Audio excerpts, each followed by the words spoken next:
Oremos, Dios Todopoderoso. Gracias por tu palabra, Señor. Gracias por tu amor en Cristo Jesús, nuestro Señor, nuestro Redentor. Gracias por ayudarnos a seguir creciendo en conocimiento y en gracia. Gracias, Señor, por las bendiciones que nos has dado hasta hoy, nos seguirás dando. Pedimos la ayuda gloriosa de tu Santo Espíritu que nos ayude a discernir esta palabra y que unidos con mis hermanos nos edifiquemos, establezcamos bases y principios fundamentales que dan esperanza de vida eterna conforme a tus promesas registradas en este libro sagrado. Palabra que produce fe, palabra que no regresa vacía, palabra que tú respaldas con las señales que la siguen. En el nombre de Cristo nuestro Señor oramos y la iglesia del Señor dice amén y amén. Del mismo texto he tomado el tema, así como se fue, así vendrá. Diga conmigo, así como se fue, así vendrá. Recordemos que noviembre es un mes escatológico donde tenemos que estar hablando de eventos futuros y donde también tendremos la bendición de tener a nuestro presidente nacional de Fraternidad de Varones, quien vendrá a exponer sobre eventos futuros en relación a la campaña profética del Departamento de Fraternidad de Varones e Iglesia en general. Por ello es que el tema es amplio. Así como se fue, así vendrá. Este es el testimonio del momento cuando el Señor estaba ascendiendo a la diestra del Padre. Sin embargo, tendríamos que preguntarnos qué significado tiene para nosotros este acontecimiento histórico, hablando de la ascensión. ¿Qué doctrina se basa en este evento sobrenatural? ¿Cuáles son los valores prácticos que nos ayudan en nuestra fe cristiana? Porque esto se ha escrito para nuestra enseñanza. Sin duda alguna, dentro de las enseñanzas que encontramos en la exaltación, es la exaltación, es decir, la grandeza. Aquellas cosas que se realizan o se cumplen en el tiempo de Dios, que también se asocia con lo que dice el capítulo 2, versículo 9 de Filipenses. Filipenses 2, 9 dice así, como un término de consulta, dice: por lo cual Dios también le exaltó hasta lo sumo y le dio un nombre que es sobre todo nombre. Eso es exaltación. Por lo cual Dios también lo exaltó hasta lo sumo y le dio un nombre que es sobre todo nombre, para que en el nombre de Jesús se doble toda rodilla de los que están en los cielos, en la tierra y debajo de la tierra, y toda lengua confiese que Jesucristo es el Señor, para gloria de Dios Padre. Asocio este término que se usa aquí, el apóstol Pablo, de la exaltación de Cristo como nuestro Señor, como nuestro Rey, como nuestro Redentor. Lo expresa así a los hermanos de Colosa, para decirles: hombre, ustedes están bien, ustedes tendrán su tiempo, pero no se aparten del camino. Y hablando de la vida de Jesús, el Hijo de Dios, Pablo dijo: en Él habita corporalmente toda la plenitud de la deidad, y en Él, dice, estamos completos. Entonces, ¿qué está diciendo esto? Usted necesita salvación, pues no es religión. Usted necesita a Jesucristo en su corazón. No es una historia ahí de que Él murió todos los años. No, Cristo murió una sola vez. El justo por los injustos. Vino a cumplir una misión. Venía marcado. Y como alguien dijo esto, que la entrada del Señor a esta tierra fue en una manera sobrenatural. Cuando usted lee Lucas 1:30, el ángel estaba dando testimonio a la jovencita, a la Santísima Virgen, de que iba a concebir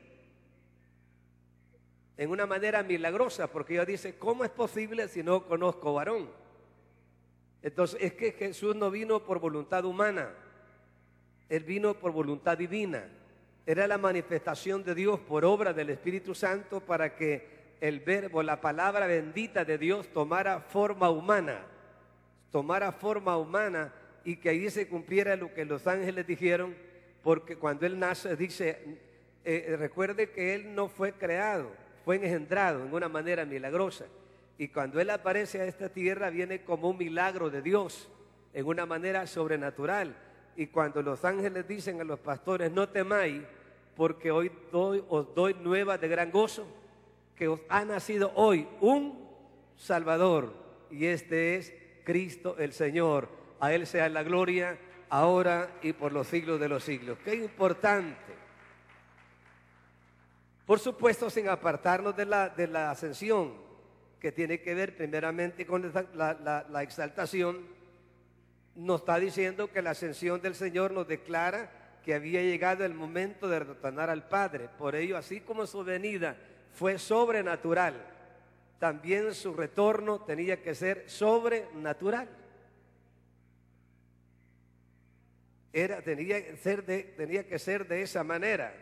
Su entrada a este mundo fue en forma sobrenatural, igualmente su retorno fue en forma sobrenatural. Y esto lo podíamos aplicar en el asocio testimonial de cuando usted recibió a Jesucristo. Cuando usted recibió a Jesucristo con todo su corazón, Dios obró en su vida en una manera sobrenatural. En lo natural, que es su parte humana, Dios obró un milagro sobrenatural. ¿Y cómo se llama ese milagro sobrenatural? El nuevo nacimiento. Imagínense que su nombre fue escrito en el libro de la vida. Por eso cuando Cristo venga por su iglesia, también será en una manera sobrenatural. ¿Cuántos bendecimos el nombre del Señor nuestro bendito? Amén. Entonces, esto nos hace recordemos que antes de su ascensión, el Señor apareció durante 40 días y desapareció en una manera sobrenatural. Es que esa es la vida, las cosas de Dios siempre son sobrenatural. Y que es lo que Él trata en su trabajo por el Espíritu Santo, trabajando en nosotros para que podamos entender estas cosas que son sencillas. Son sencillas y son ciertas. Por ende, podríamos decir que la ascensión del Señor se convierte en la línea divisoria de los dos periodos de su vida. Lo primero, hablamos de la historia de su vida humana, ¿verdad? Su nacimiento y su resurrección. Segundo, desde la ascensión con su cuerpo glorificado a la morada celestial, es decir,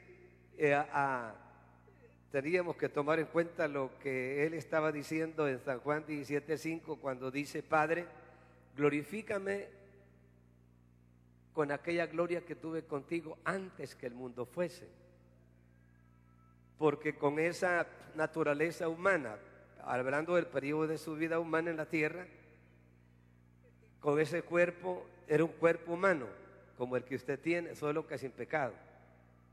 Sintió hambre, sintió sed, se sintió triste, pero ya con ese cuerpo glorificado, cuando él ya iba a ascender, ya era un cuerpo no con limitaciones humanas, porque después de su resurrección, él apareció y reapareció en una manera sobrenatural. Es más, dice la palabra de que los discípulos, los apóstoles estaban en una casa y todo estaba cerrado, no habían puertas ni ventanas abiertas, todo.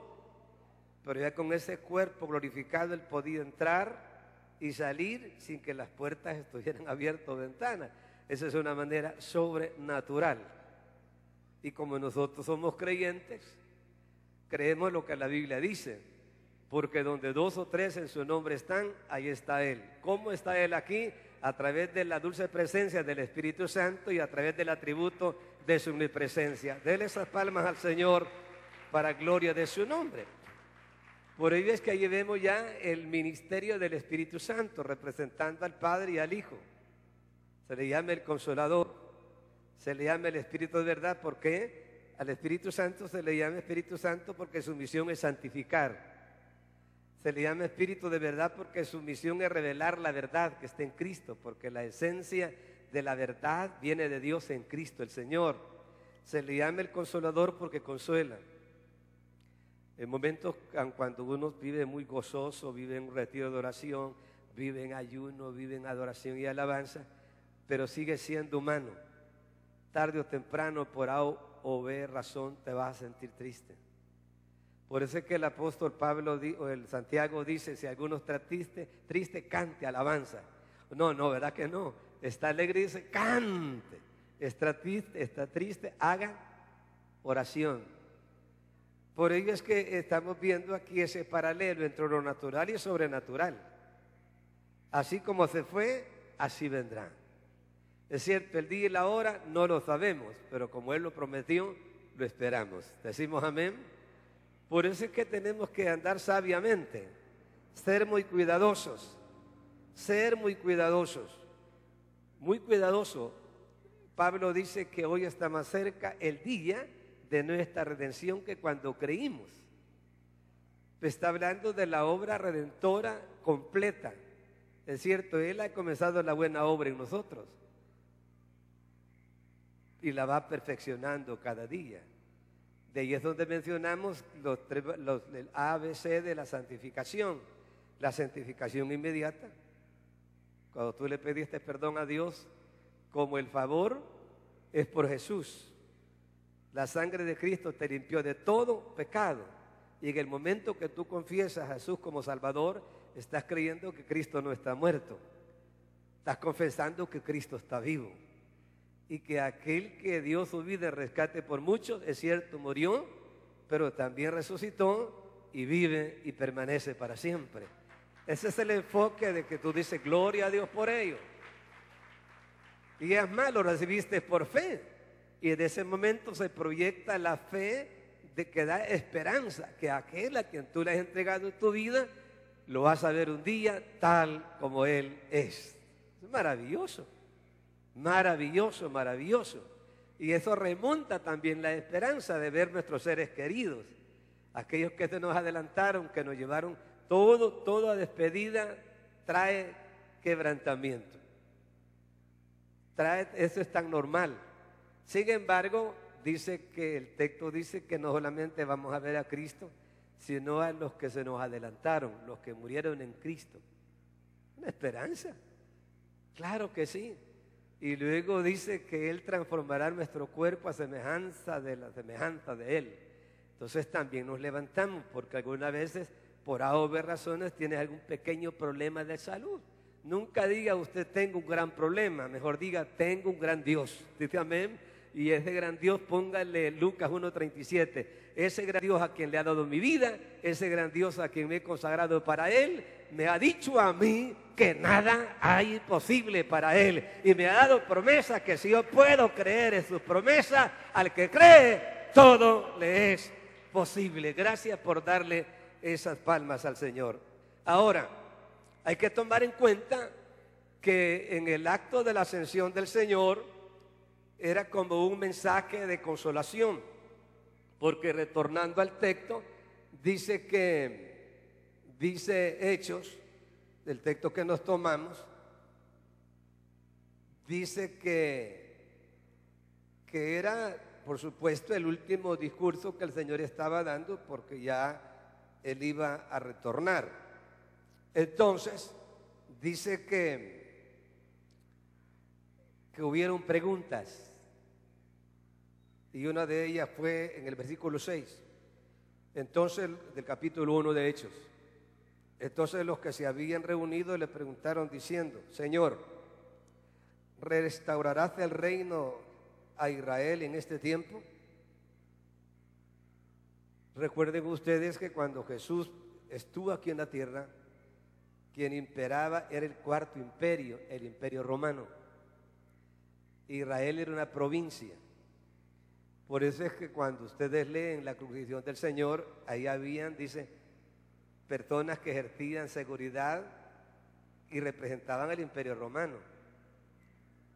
Entonces, Israel quería quedar libre de ese sistema político. Pero ya Jesús lo había dicho antes de ir a la cruz: mi reino no es de este reino. Porque el enfoque histórico del Antiguo Testamento es que se habla del reino milenial, o sea, del reino que Cristo vendrá a establecer en la tierra después de que haya arrebatado o llevado a su iglesia al lugar celestial. Entonces ellos querían saber si iban a quedar libres de la esclavitud del imperio que gobernaba en ese entonces. Y el Señor les dice, y les dijo: no, esta es la respuesta, no os toca a vosotros saber los tiempos o las sazones. Es decir, queriendo decir, esto no es un asunto que hay que determinarlo cuando hayan interrogantes de esta naturaleza. ¿Por qué? Porque había una misión que cumplir, ¿verdad? Porque casi siempre en momentos de dificultad cree uno que solo es uno que está pasando problemas económicos, ¿verdad? Y pasa por un restaurante y dice: mira cómo están comiendo ahí. Dice: mira, y nosotros aquí llevamos requesón, le dice, llevamos queso fresco, si es que lleva. No, vas a ver, quizás para algunos ya están en el restaurante porque lo han invitado, ¿verdad? Sí. Y dice, cuando uno va a la clínica o está esperando la asistencia médica y otros pasan corriendo en patines ahí, ¿verdad? O en bicicleta, y uno va despacio.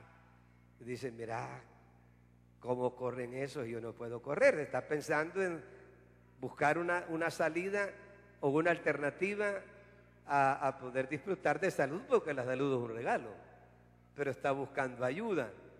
Entonces, sin duda alguna, cuando Jesús dijo: mi reino no es de este reino, no estaba hablando del reino milenial, sino del reino espiritual, de ese reino espiritual que hay en nosotros.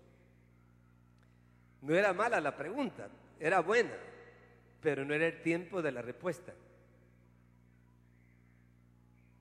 Y por eso yo siempre le he dicho a ustedes, en base a hermano, no se preocupe demasiado.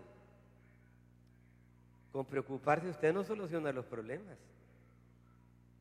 Ponga fe en Dios y tenga paciencia.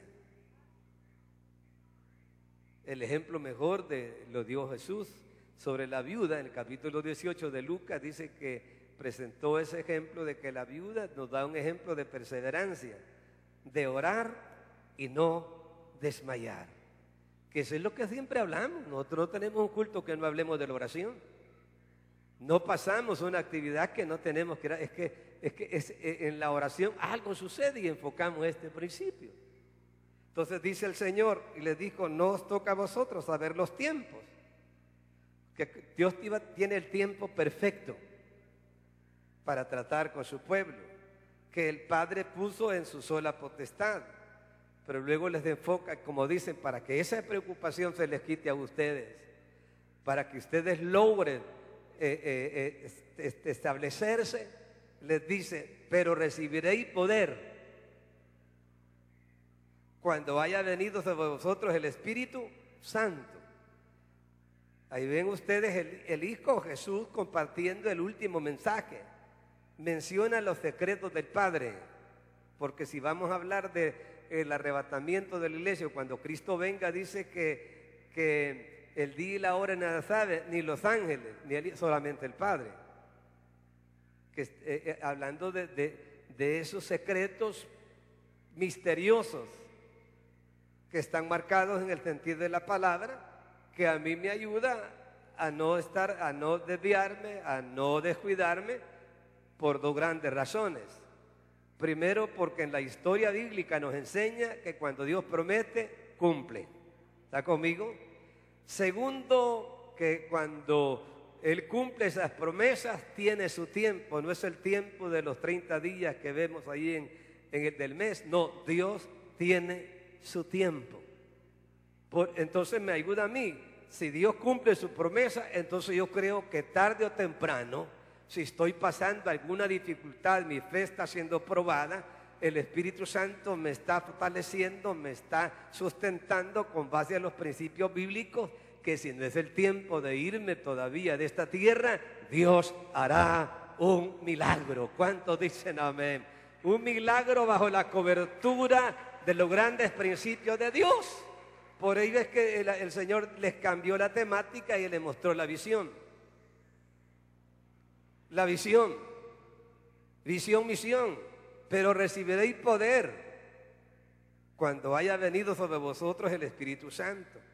Y me seréis testigos en Jerusalén, en toda Judea, en Samaria y hasta lo último de la tierra. Para que se... Mire, esto tiene un asocio o un contexto con lo que dice Mateo 24:14. Y será predicado este evangelio para testimonio a las naciones.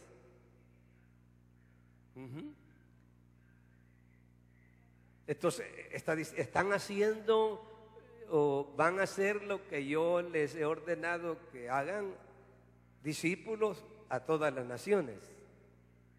Prediquen esta palabra, anuncien. ¿Cuál? Los apóstoles no perdieron el contexto. Si es Pedro, dice anuncien las virtudes.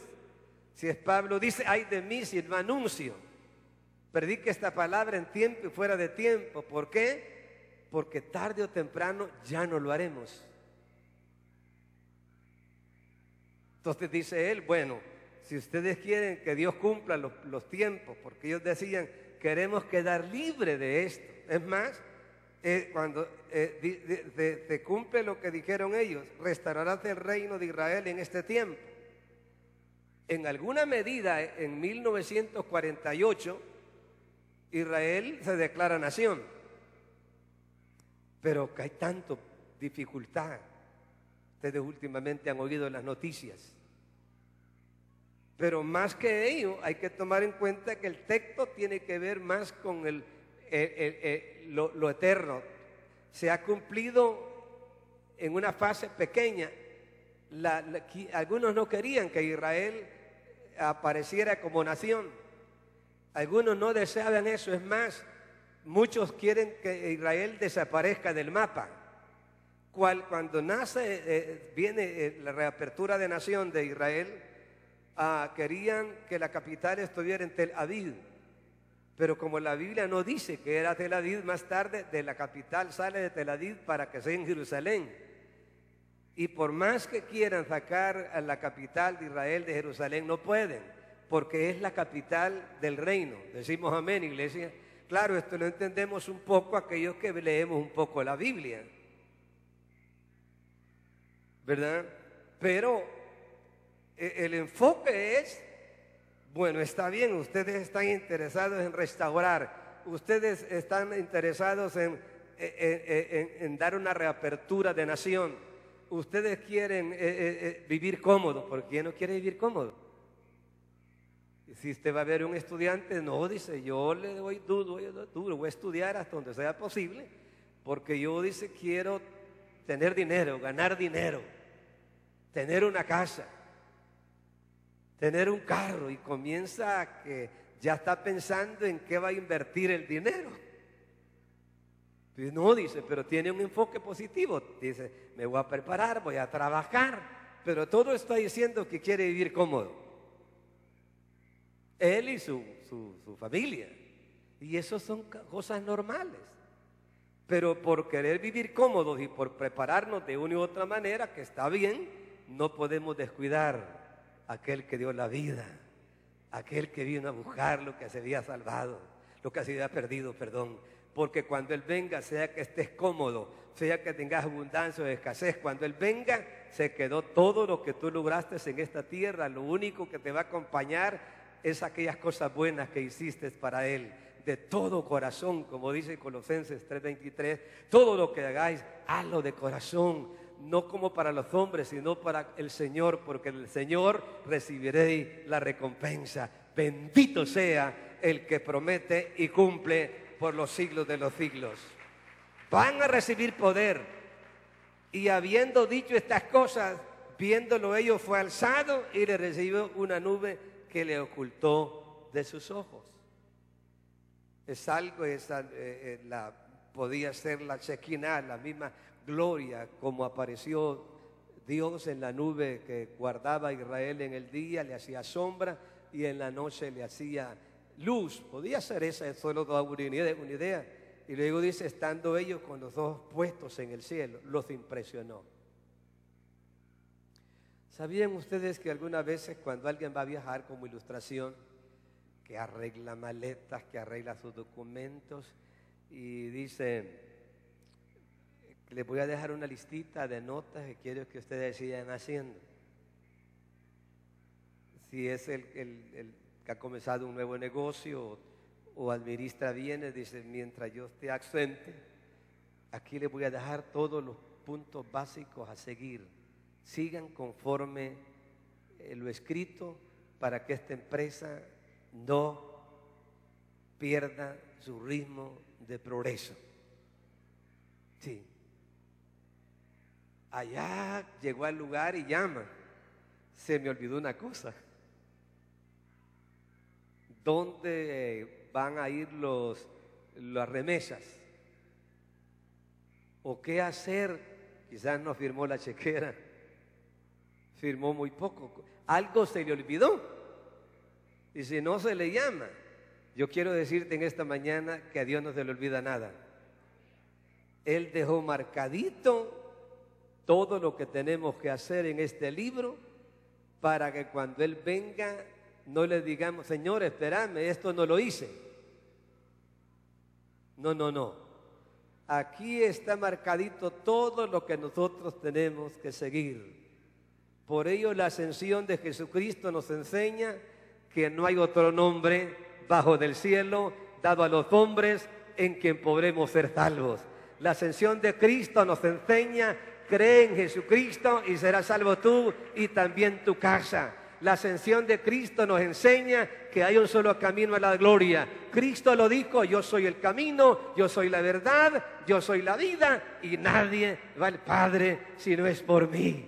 La ascensión de Cristo nos enseña que solo hay un mediador entre Dios y los hombres, Jesucristo hombre. La ascensión de Cristo nos enseña que no tenemos un patrono, sino que tenemos un rey y un señor, rey de reyes, señor de señores, por los siglos de los siglos de los siglos. Más que un patrono, más que otra cosa, más que un profeta, más que un apóstol, tenemos a Jesucristo, el Hijo del Dios viviente. A Él sea la gloria ahora y por los siglos de los siglos. La ascensión de Cristo nos acredita también la divina presencia del Espíritu Santo en nuestra vida. Por ello es que el apóstol Pablo dice que el que se une al Señor, un espíritu es con Él. Entendemos entonces que el sentir bíblico nos acredita señorío. Pablo dijo esto: ya no vivo yo, mas Cristo vive en mí. Y lo que ahora vivo en la carne, lo vivo en la fe del Hijo de Dios, el cual me amó y se entregó a sí mismo por mí. ¿Qué entiendo esto? Es lo que dice el apóstol siempre a los romanos: el que no escatimó a su propio Hijo, sino que lo dio por nosotros. Quiere decir que Dios te dio lo mejor que Él tenía. Entonces, dentro de principios y valores en la parte de disciplina del cristiano, usted debe ser muy cuidadoso. Debe de tener seguridad y convicción clara que Jesucristo es el Señor y Salvador de su vida. Señor, autoridad. Rey, oportunidad de administrar sus misterios, sus bienes, porque el Rey de este reino que está en mi vida se llama Jesucristo. Tercero, Salvador, le agradezco. Esto me ayuda a mí porque Él vino a buscar lo que se había perdido. Me ayuda a mí en un momento que no tomó una decisión antes del tiempo de Dios, en una actitud prematura, no le fue bien, se equivocó. Y a nadie le gusta equivocarse. Entonces, deténgase y comencemos de nuevo. Como lo tocó a Pedro, tomó una decisión anticipada, pero buscó restaurarse. Contristó el Espíritu Santo, porque cuando se guardan resentimientos del ayer, contrista el Espíritu Santo. Necesito una limpieza, que el Espíritu Santo, déles oportunidad que el Espíritu Santo comience a obrar, buscar. Él conoce, pero tenemos que confesarlo. Porque pecado que no se perdona es el que no se confiesa. De ahí que usted tiene que ser muy cuidadoso de que nunca sea el Señor o Jesús el número 2 en su vida. No. Jesús tiene que ser el número 1 en su vida.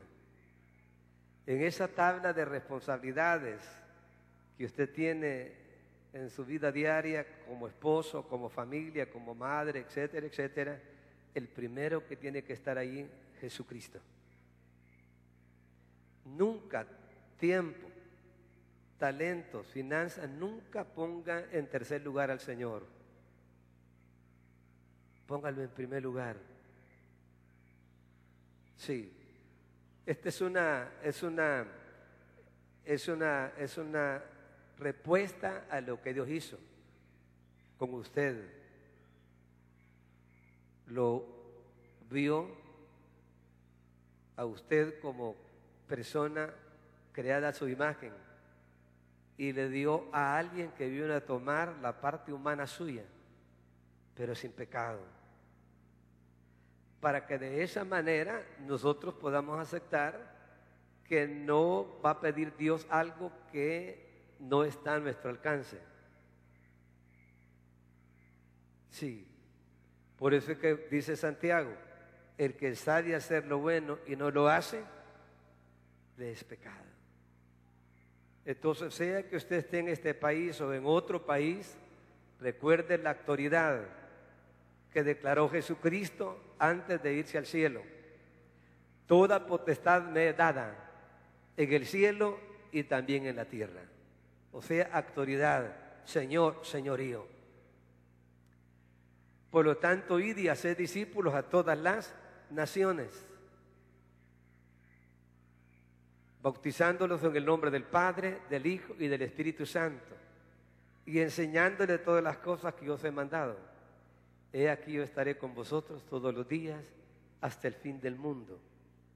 Desde ese punto de vista de señoría, usted y yo tenemos compromiso con Dios de obedecer. Hay cosas que posiblemente no las entendamos todo, pero si la Biblia dice que las pongamos por obra y que le obedezcamos a Él, puede ser posible que mi fe no me alcance, se me agote por las circunstancias. Pero si alguien me ofendió, Dios no dice, te ruego que le perdone, dice cuando estéis orando, perdonad si tenés algo contra alguno. Y cuando tú ves el momento que Él está en la cruz, Él desde la cruz dijo, Padre, perdónales. Estaba orando por los agresores. El agredido oró por los agresores. Padre, perdónales porque no saben lo que hacen. Si Él lo hizo, claro, Él perdona el pecado.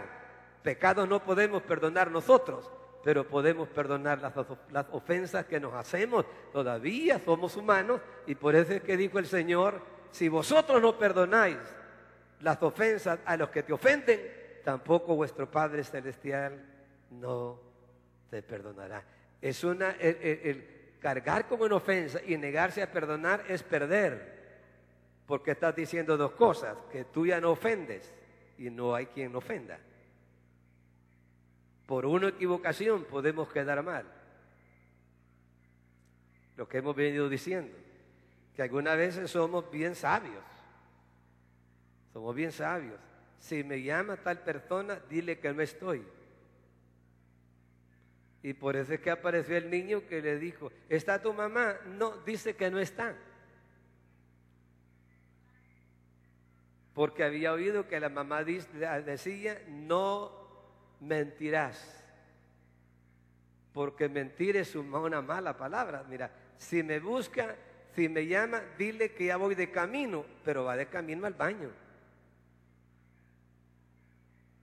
Dile que ya le llego, que ya voy cerca, o le llaman, ya te llego, voy cerca ya, y saliendo de San Salvador viene. Solo lo que quiere es que no le vuelva a llamar.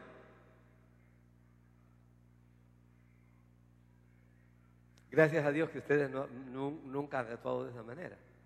Se les nota a ustedes que como tienen la mente de Cristo, tienen a Cristo como Señor de su vida, antes de hablar, piense primero. Amén. Porque tarde o temprano vamos a encontrarnos con aquel a quien tenemos que rendir cuentas. Llegar a la auditoría eterna. Por eso vale la pena aceptar lo que dijo el Señor en labios de Juan. El que dice que permanece en Él debe de andar como Él anduvo. Entonces, esto nos enseña entonces, y terminamos, que la ascensión de Cristo nos confirma el único camino al cielo, como dice Hebreos 6:20. Él es el precursor. Precursor quiere decir primero. Lo asocio de esta manera: Cristo en las primicias de la resurrección, luego los que son de Cristo. Decimos amén, porque la muerte no nos separa del Señor. Este cuerpo va por allí. En el día de Cristo se levanta este cuerpo, pero ya no el cuerpo natural, sino un cuerpo sobrenatural, semejante a la gloria de Cristo. Lo que dice la palabra: es necesario que esto corruptible se vista de incorrupción, esto mortal se vista de inmortalidad. Amados, ahora somos hijos de Dios. Hasta hoy no se ha manifestado lo que debemos de ser, pero sabemos que cuando Él se manifieste, seremos semejantes a Él, porque le veremos a Él tal como Él es, porque el Señor mismo, con voz de mando, con voz de arcángel y con trompeta de Dios, descenderá del cielo. Los muertos en Cristo resucitarán primero, luego nosotros los que vivimos seremos arrebatados y seremos transformados para recibir a Señor en el aire, y así estaremos siempre con el Señor. Por lo tanto, alentados los unos a los otros con estas palabras, porque lo que Él prometió lo cumplirá. Así como se fue, así vendrá. Oh, maravilloso Señor. Maravilloso Señor, ayúdanos a ser perseverantes, a ser disciplinados en aprovechar el tiempo lo máximo en las cosas buenas. No vamos a descuidar nuestra familia, no vamos a descuidar nuestro trabajo, no vamos a descuidar nuestro empleo, no vamos a descuidar nuestra empresa, pero no podemos tampoco descuidar lo que a ti te pertenece. Cuerpo, alma y el espíritu adoran a Dios porque fuimos comprados a precio de sangre en el Calvario. Que tú seas en el centro de mi vida el número uno. Todos, Señor, en el fútbol buscan el primer lugar. Los artistas y los que compiten buscan siempre el primer lugar. Tú ya lo tienes en mi corazón. Tú eres el primero en mi vida. Y ruego que tú seas el primero en mi hogar, que tú seas el primero en mi familia, que tú seas el primero en mi trabajo, que tú seas el primero en mis estudios, que tú seas el primero en todas las áreas de mi vida. Sí, Señor. Así como te fuiste, así vendrás. Has comenzado la buena obra en nosotros. Y el Espíritu mismo que me convenció de pecado, da testimonio a mi espíritu que soy tu hijo. Gracias, Señor. Gracias por perdonar nuestros pecados. Sí, Señor. Tu palabra nos enseña que no fuimos comprados con oro ni plata, sino con tu preciosa sangre. Si alguna vez, Señor, no hemos quitado, te hemos estorbado a ti, Señor, y en vez de bendición hemos sido tropiezo. Te pedimos perdón, pero sé que tú vas a hacer grandes cosas, mayores cosas en nuestra vida. En cada uno de mis hermanos queremos que tú seas el número uno en mi vida. Ya no vivo yo, mas Cristo mora en mí. Y lo que ahora vivo en la carne, lo vivo en la fe del Hijo de Dios, el cual me amó y se entregó a sí mismo por mí. Tú eres el número uno en mis decisiones, en mis conversaciones. Como dijo Juan el Bautista, es necesario que Él crezca y que yo mengüe. Que seas tú el número uno en mis pensamientos, en mis conversaciones, en todas las áreas de mi vida. Seas tú el número uno como Señor, y que toda lengua confiese que Jesucristo es el Señor, para gloria de Dios Padre. Aleluya, Señor. Aleluya. Gracias, Señor. Mientras oramos un momento, hacemos una invitación a alguien que por primera vez le dice a Jesús: yo te entrego mi corazón. Quiero que seas tú el centro de mi vida. Quiero que gobiernes mi vida, que no seas solo Salvador, que tú seas Rey y Señor de mi vida. Te entrego mi corazón ahora y te recibo como Señor y Salvador de mi vida. ¿Hay alguna persona entre nosotros en casa que quiera restaurar tu vida con Jesús? ¿A dónde está esa persona? Bienvenida la señorita, una misionerita para servir en la obra de Dios. ¿Hay alguien que le dice hoy a Jesús: retorna al lugar que te corresponde? Me descuidé, he sido indiferente, he orado, he ido a la palabra de una manera indiferente. He estado muy ocupado, como dice Jesús, le dijo a Martita, ocupada, turbada en tus quehaceres. María eligió la mayor parte, la cual no le será quitada. Estoy cerrando este llamado. Hay alguien que por primera vez quiere entregar su vida a Jesucristo. Haga esta oración. Alguien quiere reconciliarte con Jesucristo por segunda vez. Haga esta oración. Señor, te pido perdón por mis pecados. Te recibo como Señor y Salvador de mi vida. Gracias por entrar a mi corazón conforme a tus promesas. Gracias, Señor, por entrar a mi corazón, por perdonarme y amarme tal como soy. Gracias. Gracias por la salvación de mi alma, por el perdón de mis pecados. Gracias por entrar a mi corazón. Amén y amén. Un aplauso al Señor, y a aquellos que hicieron la oración en casa, llame al número de la bendición de Dios. Y los que lo hicieron aquí por primera o segunda vez, regalen el nombre a un servidor o una servidora. Le agradecemos mucho. Que Dios siga bendiciendo sus vidas, no nos cambien. Siga disfrutando de la programación de Canal 65, el canal de la bendición de Dios. Amigo, este mensaje es para la edificación de tu vida y te brinda la oportunidad de recibir a Cristo como tu Salvador personal. Si deseas hacerlo, haz esta oración.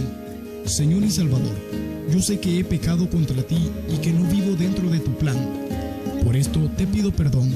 Creo que tú moriste por mí y al hacerlo, pagaste la deuda por mi pecado. Te pido que entres a mi vida y seas mi Salvador personal.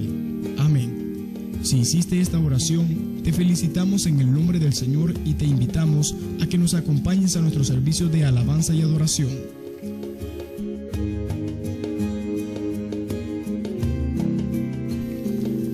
Visítanos en Primera Calle Oriente, número 27, Usulután, o comunícate con nosotros al teléfono 2662-0139.